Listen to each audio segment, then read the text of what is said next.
Shalom, salam damai sejahtera bagi Bapak Ibu sekalian.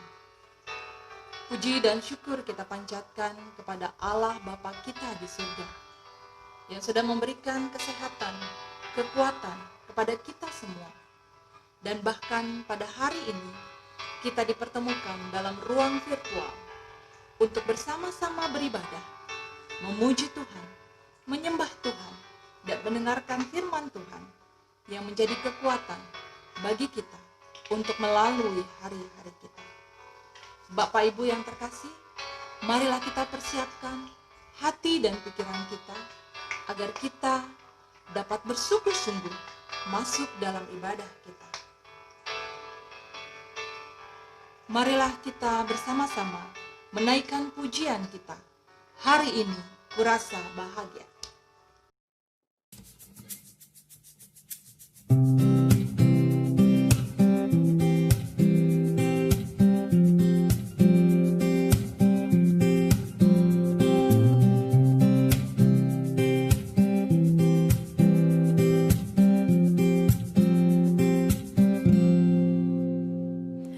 Hari ini ku rasa bahagia.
Bapak Ibu, mari kita bersatu di dalam doa.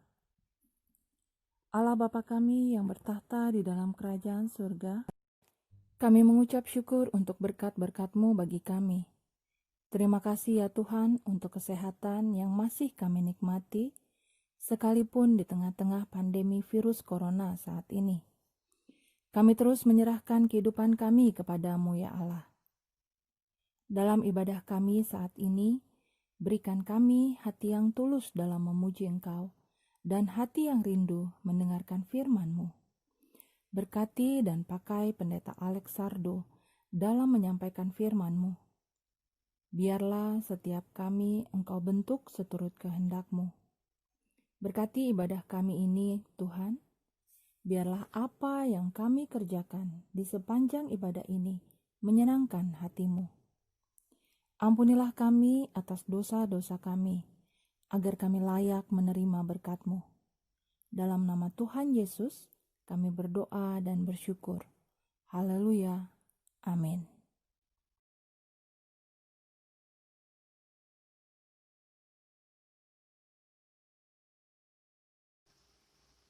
Bapak Ibu, saat ini kita akan mendengarkan Mazmur berbalasan.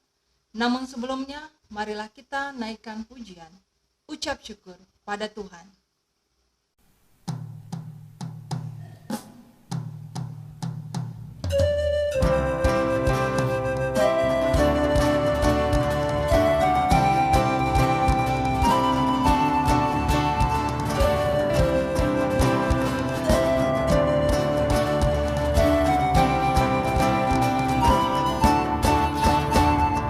Syukur pada Tuhan karena kita diselamatkan oleh-Nya. Senandungkan lagu baru, senandungkan lagu baru bagi-Nya.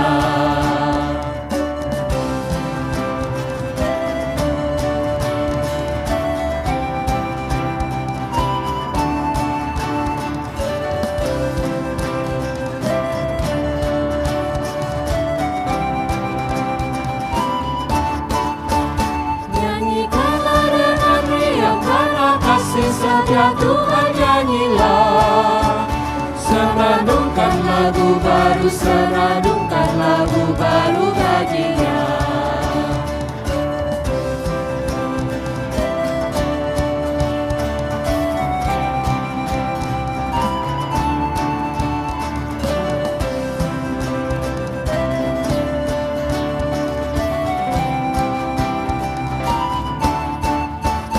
Muliakan nama Tuhan karena kuasa-Nya dimuliakan. Senandungkan lagu baru, senandungkan lagu baru bagi-Nya.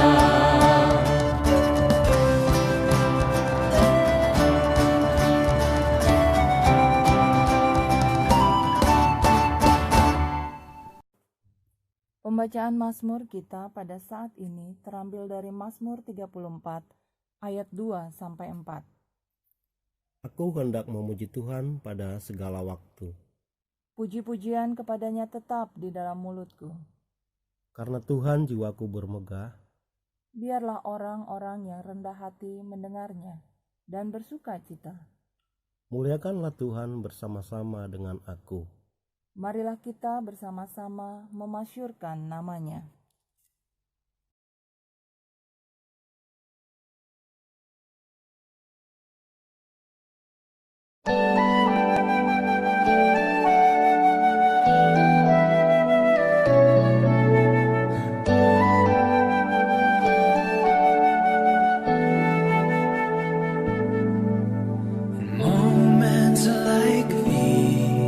I sing out a song, I sing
I sing out a song, I sing out a love song to Jesus.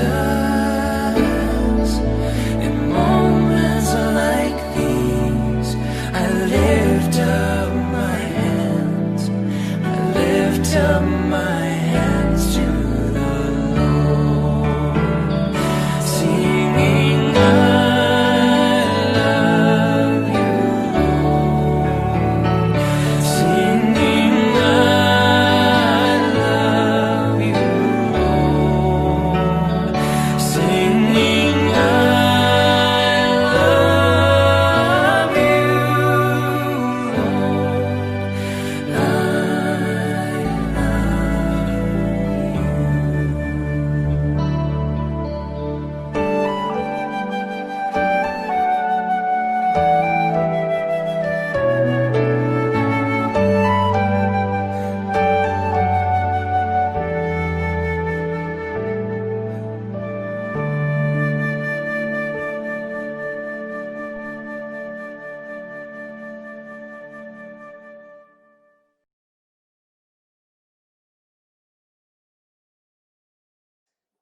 Halo Bapak Ibu Saudara, rekan-rekan guru dan karyawan BPK Penabur Jakarta, apa kabar?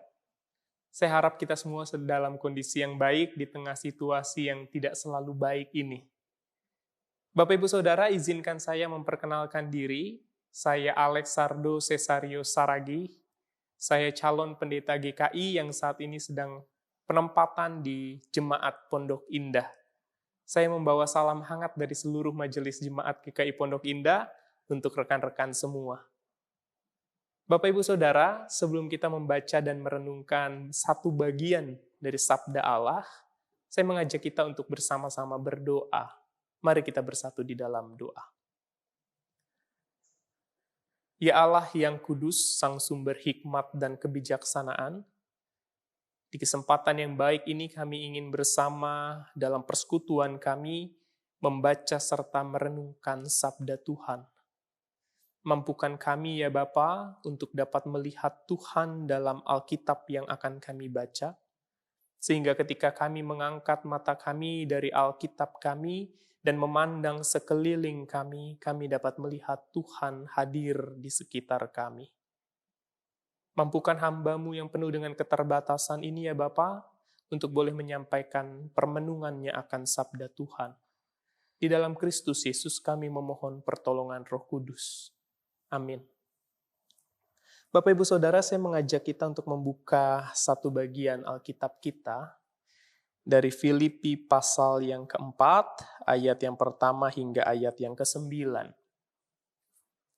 Filipi pasal 4 ayat yang pertama hingga ayat yang ke-9. Saya akan bacakan untuk kita semua.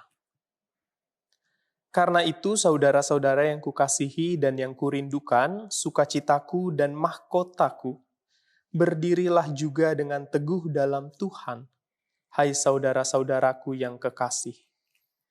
Euodia kunasehati dan Sintike kunasehati, supaya sehati sepikir dalam Tuhan. Bahkan kuminta kepadamu juga, Sunsugos, temanku yang setia, tolonglah mereka. Karena mereka telah berjuang dengan aku dalam pekabaran Injil, bersama-sama dengan Clemens dan kawan-kawanku sekerja yang lain, yang nama-namanya tercantum dalam kitab kehidupan.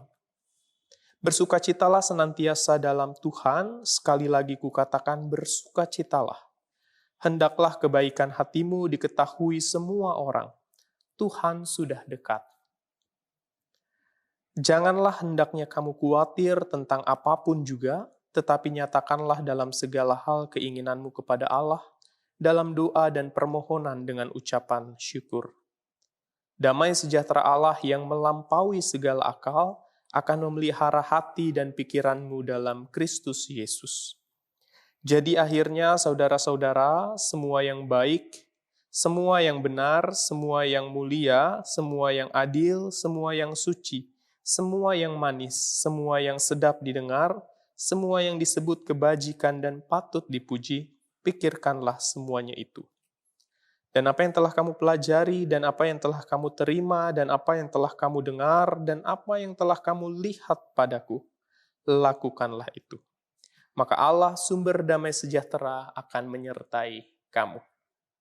Demikianlah pembacaan Alkitab kita. Berbahagialah mereka yang mendengar dan terlebih melaksanakannya dalam kehidupannya sehari-hari. Haleluya. Rekan-rekan saudara, saya ingin mengajak kita untuk merenungkan satu hal, yaitu tentang hati dan persepsi. Banyak hal terjadi dalam hidup kita, banyak kejadian silih berganti setiap harinya. Hal yang membuat kita senang, hal yang membuat kita sebal, hal yang membuat kita bersyukur, hal yang membuat kita tidak suka dengan keadaan itu, bahkan menyalahkan Tuhan. Ada banyak hal kejadian silih berganti. Tapi tahukah Bapak Ibu Saudara bahwa sebetulnya jika kita renungkan secara mendalam, setiap kejadian itu selalu bersifat netral. Setiap kejadian selalu bersifat netral. Itu kenapa hujan di siang bolong, gelas yang terjatuh, piring yang pecah di rumah, apapun itu selalu bersifat netral. Bagaimana kita mengolah hati dan persepsi kita lah yang kemudian membuat setiap kejadian itu menjadi beda dan bermakna. Itu kenapa hujan yang sama di tempat yang sama bisa disyukuri oleh sekelompok orang dan bisa disayangkan oleh kelompok yang lain. Hujannya sama, waktu dan tempatnya sama, tapi respon orang bisa berbeda-beda. Karena setiap kejadian rasanya selalu bersifat netral, tetapi hati dan persepsi kita melihat kejadian itulah yang membuatnya nampak berbeda. Bapak Ibu Saudara, hidup itu lebih sering atau kerap kali menyoal tentang apa yang terjadi di dalam kita, ketimbang apa yang terjadi kepada kita.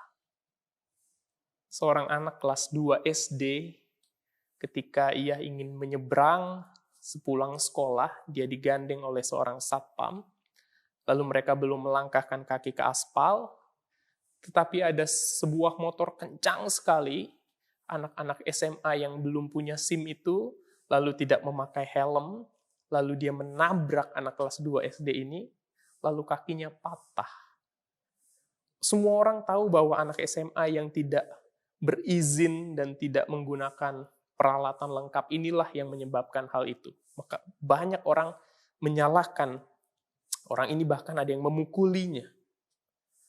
Anak SD ini kakinya patah, 3 bulan dia harus menggunakan tongkat tiap kali ia pergi ke sekolah. Lalu yang menarik adalah apa yang dikatakan dia ketika gurunya bertanya apa yang ia rasa. Dia bilang bahwa saya bersyukur atas kejadian ini. Karena ini membuat saya menjadi lebih sabar dan bisa mengerti ketika nenek saya sulit berjalan.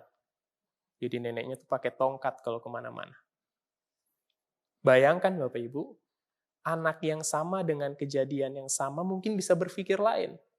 Mungkin dia bisa berpikir, aduh ini kok jahat banget sih ini orang. Kok Tuhan jahat sih, biarin aku ditabrak, padahal kan aku nggak salah. Aku pegangan sama Pak Satpam, bahkan kami belum melangkah ke aspal, jelas-jelas dia yang salah, kenapa saya yang kena korbannya? Lihatlah, kejadian itu bisa dimaknai berbeda. Itu semua bergantung pada bagaimana anak ini mengolah hati dan persepsinya. Karena kehidupan lebih menyoal tentang apa yang ada di dalam kita, ketimbang apa yang terjadi kepada kita. Itulah kenapa Paulus bisa mengatakan bersukacitalah padahal ia sedang dalam kondisi yang dipenjara. Bagi banyak orang mungkin di penjara itu tentu bukan hal yang menyenangkan. Tetapi dia bisa mengatakan bersukacitalah. Apalagi penjara zaman dulu tuh nggak kayak sekarang. Apalagi kalau kita ngelihat penjara-penjara para koruptor, ya ada TV-nya, ada AC-nya, ada sepeda statisnya. Penjara zaman dulu tentu nggak seperti itu. Makanan pun sangat-sangat seadanya. Tapi Paulus bisa berkata bersukacitalah. Itu karena kehidupan ini lebih menyoal tentang apa yang terjadi di dalam kita ketimbang apa yang terjadi kepada kita. Bahkan Paulus memberikan sebuah nasihat yang powerful sekali. Kita lihat ayat yang kedua, masih di Filipi pasal yang 4. Euodia kunasihati dan Sintihe kunasihati, supaya sehati sepikir dalam Tuhan. Euodia dan Sintihe ini adalah dua nama perempuan. Mereka adalah pelayan-pelayan Tuhan yang melayani bersama dengan Paulus dan rekan-rekan yang lain. Rupanya mereka sedang dalam perselisihan atas perbedaan pendapat. Memang tidak dijelaskan apa perselisihan yang membuat mereka berbeda pendapat, karena memang bukan di sana fokusnya, tetapi marilah kita melihat ini sebagai dimensi penting, bahwa ada masa dua orang ini sedang berbeda pendapat, berselisih. Apa yang Paulus nasihati? Sehati sepikirlah dalam Tuhan. Mungkin buat kita ada, Paulus, emang benar kamu melakukan hal itu? Emang kamu melakukan apa yang kamu katakan? Apalagi kalau kita lihat Bapak Ibu, coba kita cek deh, kita cek. Apakah Paulus melakukan apa yang ia katakan? Kita cek. Kita buka Alkitab kita, dari Kisah Para Rasul pasal yang ke-15. Kita lihat, kita perhatikan. Ingat ya, tadi ketika Euodia dan Sintihe berselisih, Paulus bilang, sehati sepikir dalam Tuhan. Lihat. Ayat 35, Paulus dan Barnabas ini rekan pelayanan Paulus. Mereka tinggal bersama beberapa lama di Antiokhia. Mereka bersama-sama dengan banyak orang lain, mengajar dan memberitakan firman Tuhan. Tetapi, beberapa waktu kemudian berkatalah Paulus kepada Barnabas, baiklah kita kembali kepada saudara-saudara kita di setiap kota di mana kita telah memberitakan firman Tuhan untuk melihat bagaimana keadaan mereka. Barnabas ingin membawa juga Yohanes yang disebut Petrus. Kita perhatikan, Barnabas mau bawa Yohanes atau yang disebut Markus, tetapi Paulus dengan tegas berkata bahwa tidak baik membawa serta orang yang telah meninggalkan mereka di Pamfilia dan tidak mau turut bekerja bersama-sama dengan mereka. Yang satu bilang, ayo kita ajak Markus. Paulus bilang, enggak, Markus nggak bisa diajak kerja sama. Dia bahkan mengkhianati karena meninggalkan mereka di Pamfilia. Lalu lihat ayat 39. Jadi ada perbedaan pendapat nih antara Paulus dan Barnabas. 39. Hal itu menimbulkan perselisihan yang tajam. Lalu apa yang dia lakukan? Apakah Paulus melakukan sehati dan sepikir seperti yang ia katakan di Filipi tadi? Hal itu menimbulkan perselisihan yang tajam sehingga mereka berpisah. Dan Barnabas membawa Markus juga sertanya berlayar ke Siprus. Tetapi Paulus memilih Silas dan sesudah diserahkan oleh saudara-saudara itu kepada kasih karunia Tuhan, berangkatlah mereka dan bla bla bla. Barnabas, Paulus berselisih. Lalu apa yang mereka lakukan? Sehati sepikir? Tidak. Mereka berpisah. Kok Paulus cuman bisa ngomong doang ya? Perkataannya indah, tetapi ketika ia pernah mengalami hal itu, ternyata dia melakukan hal yang sebaliknya. Dia tidak sehati dan tidak sepikir. Gimana nih? Awalnya saya berpikir begitu. Tetapi ketika kita mencoba untuk melihat bagian lain, khususnya kesaksian atau surat tentang mereka, di masa-masa akhir Paulus, yang ada di 2 Timotius, pasal yang keempat, kita lihat. Khususnya ayat yang 11. Hanya Lukas yang tinggal dengan aku. Ini kata Paulus. Jemputlah Markus dan bawalah ia kemari. Karena pelayanannya penting bagiku. Awalnya Paulus nggak mau melayani lagi bersama Markus. Kenapa sih?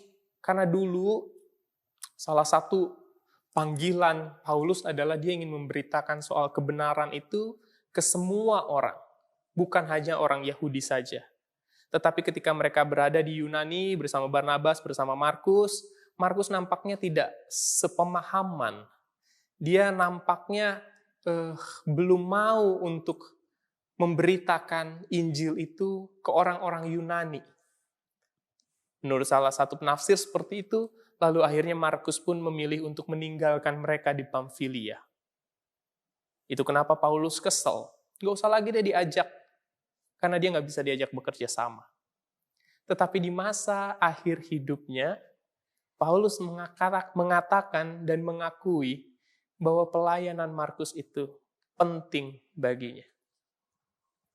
Awalnya mungkin mereka atau Paulus khususnya nggak bisa sehati sepikir itu di dalam Tuhan. Sehingga mereka berpisah. Tetapi at the end, Paulus menyadari betul bahwa Markus itu penting dalam pelayanannya. Butuh kebesaran hati untuk mengatakan itu. Itu bisa terjadi ketika Paulus menempatkan perkara Allah jauh lebih tinggi dibandingkan perkara pribadinya. Ia mengesampingkan egonya demi pelayanan yang Allah percayakan. Bapak Ibu Saudara, tentu melayani di kondisi seperti ini bukan hal yang mudah.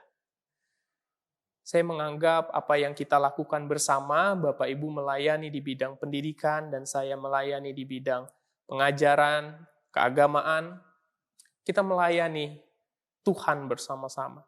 Dan tentu ini bukan hal yang mudah. Ada banyak perselisihan, ada banyak gesekan-gesekan. Tetapi ketika Paulus mengalami hal itu, ia menasehati orang banyak untuk terus bersukacita. Karena apa? Karena damai Allah, kita perhatikan ayat 7. Damai sejahtera Allah yang melampaui segala akal akan memelihara hati dan pikiranmu di dalam Kristus Yesus.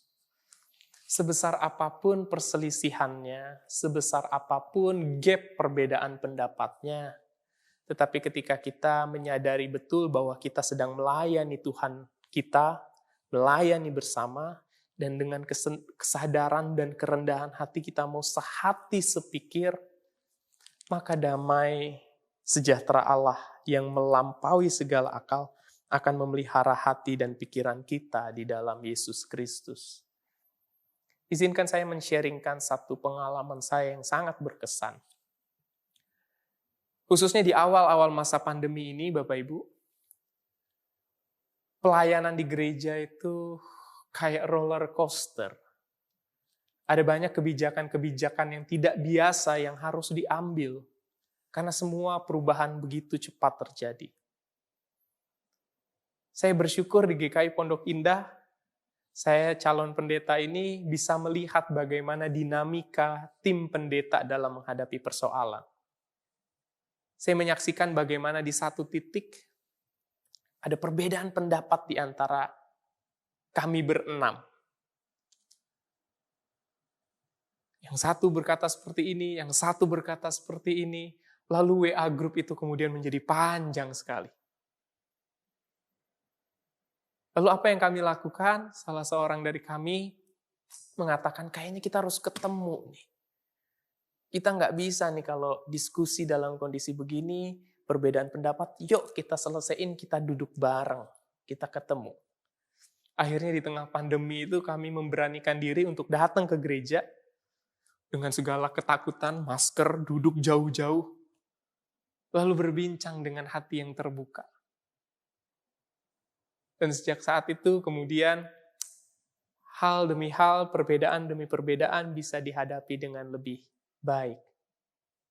Saya bersyukur bisa Allah berikan kesempatan untuk menyaksikan bagaimana iklim berkolega itu. Sungguh saya bersyukur. Dan mungkin kita juga punya pengalaman yang serupa, di mana ada perbedaan pendapat, ada ketegangan. Tapi ketika kita meletakkan perkara Allah, kepentingan Allah, pelayanan Allah, jauh di atas ego dan kepentingan pribadi, saya selalu percaya, damai Tuhan selalu berada bersama-sama dengan kita. Maka marilah kita mengolah hati dan persepsi kita dalam melihat sebuah kejadian. Dan biarlah kita meletakkan kepentingan Allah jauh di atas kepentingan kita. Karena dengan begitulah kita bisa merasakan sukacita yang berlimpah ruah di tengah masa-masa yang murung ini. Tuhan Yesus memberkati saudara, damainya beserta saudara dan seluruh kolega di BPK Penabur, Jakarta. Tuhan memberkati pelayanan kita bersama. Amin.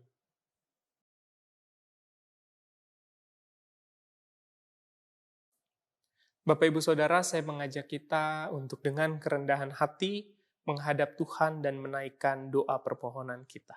Mari kita bersatu di dalam doa. Allah Sang Sumber Cinta, dengan kerendahan hati kami mengakui bahwa tidak selalu setiap hari kami mampu memancarkan cinta Allah dalam hidup kami. Kejadian silih berganti, tapi tak selalu kami mampu mengolah hati dan persepsi kami untuk dapat melihatnya dengan kacamata yang penuh dengan cinta kasih.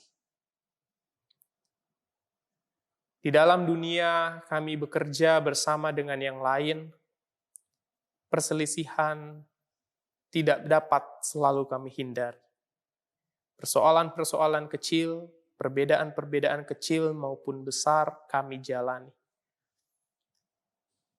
Kami memohon kemampuan dan kekuatan dari Tuhan agar kami dapat mengolah hati kami, sehingga kami semua, guru dan karyawan di BPK Penabur Jakarta, dapat bersehati di dalam Tuhan, melayani di bidang kami masing-masing.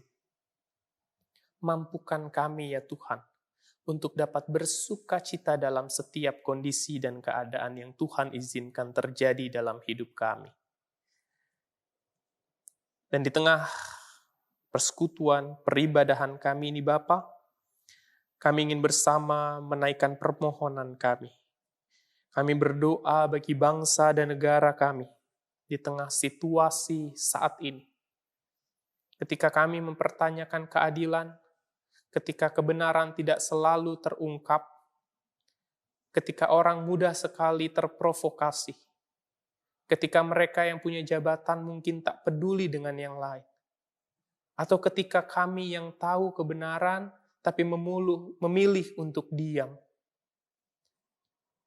Ya Tuhan, berkatilah bangsa kami. Berikanlah kami hikmat Tuhan, baik kami sebagai masyarakat dan mereka sebagai pemerintah. Biarlah setiap orang di negara kami ini boleh melakukan setiap tugas dan panggilannya berdasarkan apa yang Tuhan percayakan. Kami juga berdoa ya Bapa, bagi Yayasan BPK Penabur Jakarta. Tentu bukan hal yang mudah untuk membuat kebijakan maupun menjalankan setiap tugas di masa-masa yang seperti ini. Masa yang tak menentu dan penuh misteri. Kiranya Tuhan yang memampukan setiap orang yang berada di Yayasan BPK Penabur Jakarta, sehingga melalui tangan merekalah, kebijakan-kebijakan yang mereka buatlah, anak-anak Tuhan boleh terlayani. Kami juga berdoa ya Bapa bagi kesehatan guru dan karyawan Komplek Penabur Kelapa Gading 1. Dari TK sampai SMA, Tuhanlah yang terus melindungi. Lindungi mereka beserta keluarga mereka dari segala macam penyakit maupun paparan virus ini. Berikan juga setiap kami hikmat dan keberanian untuk terus menjalankan protokol kesehatan yang telah diberitakan. Menjaga makanan kami, menjaga imunitas kami, berikanlah kami hikmat dan kekuatan agar dapat konsisten melakukannya. Kami juga berdoa ya Bapa bagi pembangunan sekolah Komplek Penabur Kelapa Gading 1. Tuhan yang mempercayakan proses pembangunan ini boleh terjadi, dan kami percaya Tuhan juga yang akan mengawal setiap prosesnya. Dari hal-hal kecil hingga perkara-perkara besar, biarlah Tuhan turut campur tangan dalam proses ini. Kami juga berdoa ya Bapa untuk kelancaran proses pembelajaran jarak jauh ini, di mana semua ini bukanlah hal yang mudah bagi pengajar maupun pembelajar. Bukan hal yang mudah untuk dapat belajar secara betah dengan menatap layar kaca berjam-jam.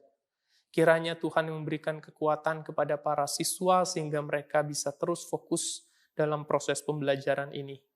Dan dengan kerendahan hati kami memohon kepada Tuhan untuk menganugerahkan para guru kreativitas untuk bisa menyajikan pembelajaran yang menarik dan efektif bagi para siswa.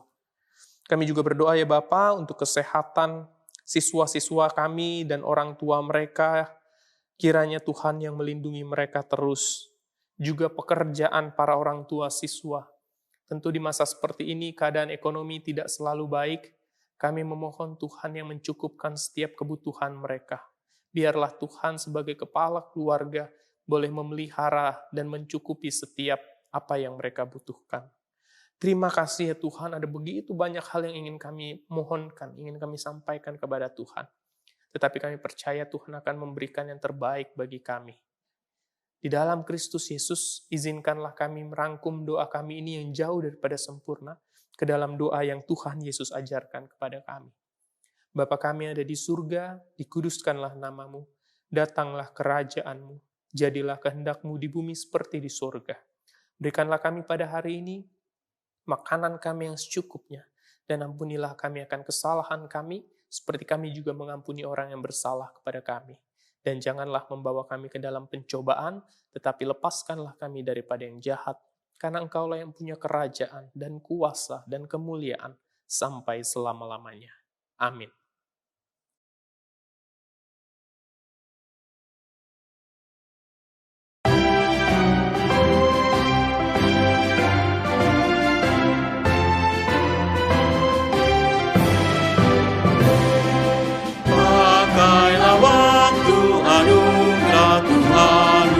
Hidupmu singkat bagaikan kembang. Mana benda yang kekal di hidupmu? Hanyalah kasih tak akan lekang. Tiada yang bakal di dalam dunia. Segala yang indah pun akan lenyap. Namun kasih-Mu demi Yesus sungguh bernilai dan tinggal tetap. Jangan menyia-nyiakan waktumu, hibur dan tolonglah yang berkeluh. Biarlah lampumu terus bercahaya, muliakanlah Tuhan di hidupmu. Tiada yang bakal dalam dunia, segala yang indah pun akan lenyap.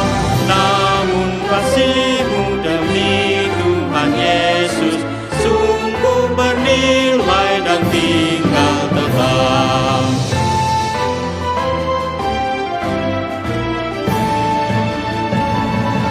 Karya jerih-Mu demi Tuhan Yesus kan dihargai benar oleh-Nya. Kasih yang sudah Kau tabur di dunia, nanti Kau tuai di surga mulia. Tiada yang bakal di dalam dunia, segala yang indah pun akan lenyap. Namun kasih-Mu demi Yesus sungguh bernilai dan tinggal tetap.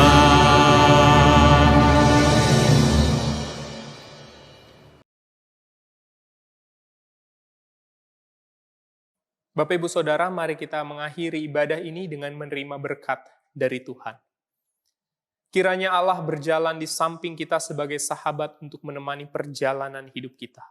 Kiranya Allah berjalan di depan kita sebagai penunjuk arah dan masa depan kita. Kiranya Allah berjalan di belakang kita sebagai penolong dan penopang ketika kita terjatuh dan terlelah. Kiranya Allah berjalan di atas kita sebagai Tuhan yang bertahta dalam hati dan pikiran kita.